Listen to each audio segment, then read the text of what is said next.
Sono due gli istituti agrigentini che aderiscono alla campagna per il risparmio della plastica. L'iniziativa viene proposta dall'Associazione Mare Vivo, che lancia l'idea di non far portare le bottigliette di plastica agli alunni in classe.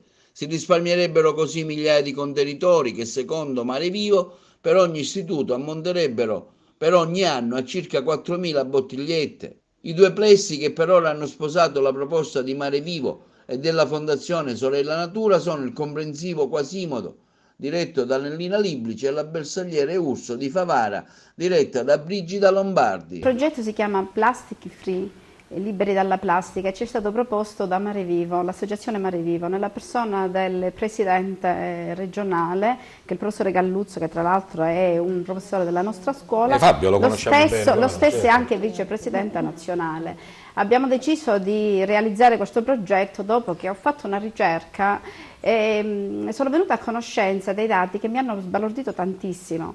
Per esempio che il popolo europeo produce ogni anno 25 milioni di tonnellate di rifiuti di plastica e che se non interveniamo nel 2050 a mare vi saranno vi sarà più plastica che pesci. Mannaggia. Questo è assurdo. Allora abbiamo capito che noi dobbiamo fare qualche cosa perché abbiamo dei doveri anche nei confronti delle future generazioni. Abbiamo trovato già degli sponsor, inizieremo con la scuola secondaria di primo grado. I ragazzi, anziché utilizzare le bottigliette di plastica, utilizzeranno le borracce che riempieranno a casa. Insomma, iniziamo così, poi continueremo eliminando anche i bicchieri di plastica, le posate, i piatti.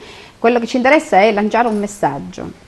Cosa possiamo fare per salvare il nostro pianeta? Ecco, cominciamo dalle bottigliette di plastica. Abbiamo trovato gli sponsor e abbiamo anche coinvolto l'assessore Bennica, che è l'assessore all'ambiente di Favara, l'abbiamo informato se ci può dare una mano d'aiuto proprio a cercare sponsor. E poi farò una circolare e in questa circolare spiegherò per quale motivo noi utilizziamo le borracce e il male che può fare, insomma, la plastica.